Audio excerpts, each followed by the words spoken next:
मन गिरिधारी, गिरिधारी श्याम बनवारी। हरे कृष्णा, राधे राधे। मैं भक्तिन सुरभि, मेरे YouTube चैनल पे आप सभी भक्तों का स्वागत है।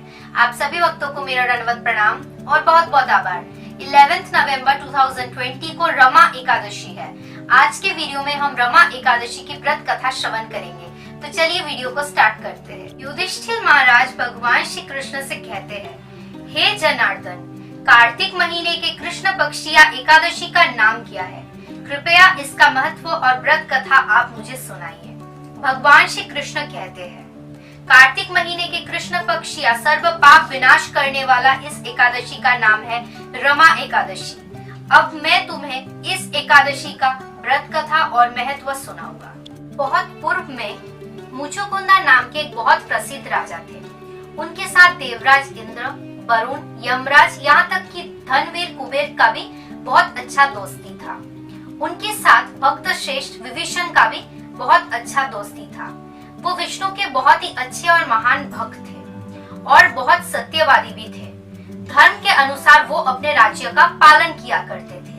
उनकी एक पुत्री थी जिनका नाम था चंद्रभागा, जिनका विवाह हुआ था चंद्रसेन के पुत्र शोभन से। एक दिन शोभन अपने ससुराल यानी कि चंद्रभागा के घर में जाके उपस्थित हुए थे। भाग्यक्रम से उस दिन एकादशी था। अपने पति को देख के चंद्रभागा बहुत ही चिंतित हो गए।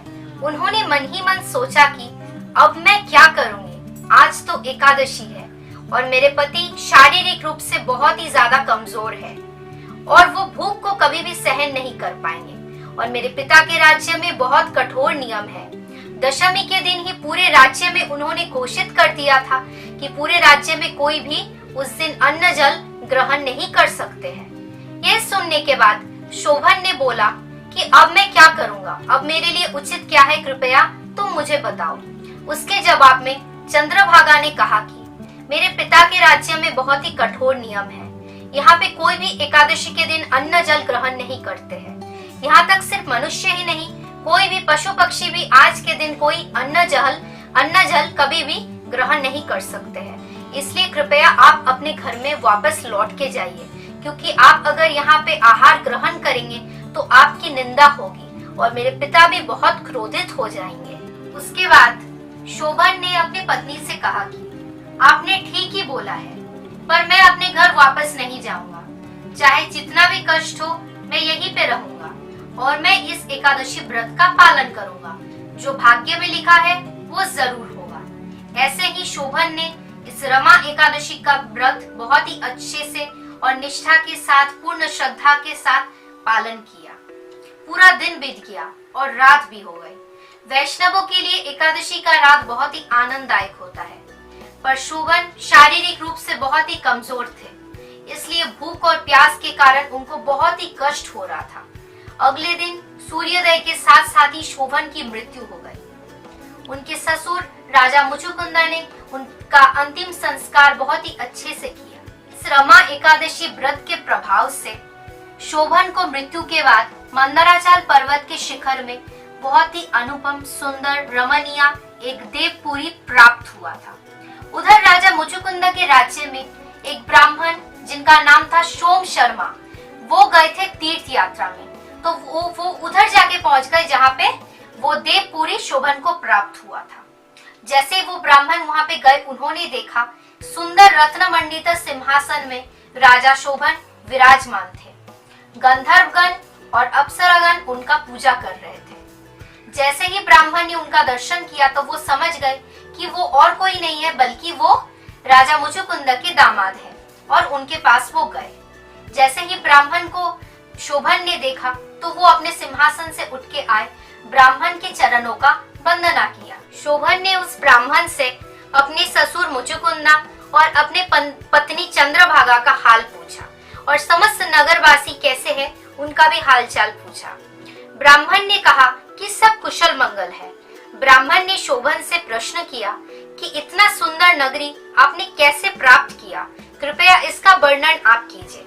शोभन ने ब्राह्मण से कहा कि कार्तिक महीने में आने वाली कृष्ण पक्ष या रमा एकादशी सब व्रतों में सर्वश्रेष्ठ है। ना चाहते हुए भी मैंने इस रमा एकादशी व्रत का पालन किया था, जिससे मुझे आश्चर्यजनक फल लाभ हुआ है। कृपया ये सब घटना आप जाके मेरी पत्नी चंद्रभागा को सुनाइएगा। उसके बाद सोम शर्मा मुचुकुंदापुर में वापस आ गए। उन्होंने सारी घटनाएं चंद्रभागा को सुनाया। यह सुनने के बाद चंद्रभागा ने ब्राह्मण से कहा कि मुझे ये सब सपना जैसा लग रहा है। ब्राह्मण ने जवाब दिया कि मैंने तुम्हारे पति शोभन को अपने आंखों से देखा है। उनका सुंदर नगरी अग्निदेव के समान दीप्तिमान है, वो भी मैं देख के आया हूँ। पर एक समस्या है, उनका जो राज्य है, उनका जो नगरी है, वो स्थिर नहीं है। तुम ऐसा कुछ करो जिससे उनका नगरी स्थिर हो जाए। ये सब सुनने के बाद चंद्रभागा ने ब्राह्मण से कहा कि मुझे अपने पति का दर्शन करना है, उनका दर्शन करना ही अब मेरी एकांत इच्छा है। कृपया आप मुझे उनके पास लेके चलिए। उसके बाद सोम शर्मा चंद्रभागा को मंदार पर्वत में वामदेव के आश्रम में लेके गए। ऋषि की कृपा से और चंद्रभागा के व्रत करने का पुण्य प्रभाव के कारण उन्होंने दिव्य शरीर धारण किया। दिव्य गति प्राप्त करने के बाद चंद्रभागा अपने पति शोभन के पास उपस्थित हुए, उनके पास लौट के गए। पत्नी को पास देख के शोभन बहुत ही ज्यादा खुश हो गए। चंद्रभागा ने उनके पति शोभन से कहा कि मैं आज से 8 साल पहले से ही अपने पिता के घर में रह के रमा एकादशी व्रत का पूर्ण श्रद्धा और निष्ठा के साथ पालन करती आई हूँ। इसलिए मेरे व्रत के पुण्य प्रभाव से मैं आपके नगर को स्थिर बना दूंगी और ये महाप्रलय तक रहेगा। उसके बाद मंदराचल पर्वत के शिखर में शोभन और उनकी पत्नी चंद्रभागा वहाँ पे सुख भोग करने लगे अनंत कालों के लिए। और इस एकादशी रमा एकादशी व्रत का जो कोई भी पालन करता है, उसके सारे पाप से वो मुक्त हो जाते हैं और वो विष्णु लोक को गमन करते हैं। यही थी कथा पवित्र रमा एकादशी का। पर ये जो रमा एकादशी है, ये बहुत ज्यादा स्पेशल है, क्योंकि आप सबको पता है कि ये मंथ अपने आप में ही बहुत ज्यादा स्पेशल है।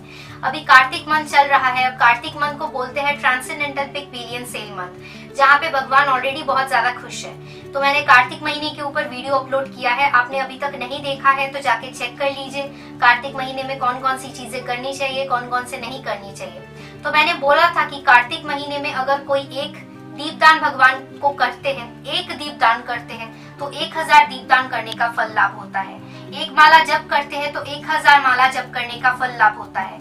अगर कोई परिक्रमा करता है तो हर एक पद में, हर एक फुट स्टेप में उनको अश्वमेध यज्ञ करने का फल लाभ होता है। वैसे ही एकादशी भगवान का सबसे प्रिय व्रत है। एकादशी, जब भी हम एकादशी व्रत का पालन करते हैं, भगवान हमसे बहुत खुश होते हैं। और इस महीने में तो भगवान ऑलरेडी बहुत ज्यादा खुश है, क्योंकि प्रेम और उनके भक्त के प्रेम और भक्ति के द्वारा वो इस महीने में बंधे थे। इसलिए इस महीने का एकादशी भी बहुत ज्यादा स्पेशल है, जिसका पालन करने से स्वयं हमें वैकुंठ लाभ हो सकता है। इसलिए यही मेरी रिक्वेस्ट है, मैं आप सबसे रिक्वेस्ट करती हूँ कि कृपया प्लीज आप लोग इस रमा एकादशी व्रत का पालन कीजिए, और क्योंकि भगवान का डबल कृपा आपको इस महीने में प्राप्त हो सकता है। तो यही थी कथा पवित्र सर्व पाप मोचनी, बहुत पुण्यदायिनी पवित्र रमा एकादशी का। तो अगर आपको वीडियो अच्छा लगा हो तो आप वीडियो को लाइक कर सकते हो, कमेंट करके बता सकते हो आपको नेक्स्ट किस टॉपिक पे वीडियो चाहिए, और सबके साथ शेयर जरूर करना, ताकि सबको पता चले इस महीने का एकादशी कितना ज्यादा इम्पोर्टेंट है। शास्त्र में ये भी वर्णन है कि इस एकादशी का व्रत कथा अगर कोई श्रवण भी करता है, श्रवण मात्र से भी उसको भगवान की बहुत कृपा प्राप्त होती है, बहुत पुण्य उसको मिल सकता है।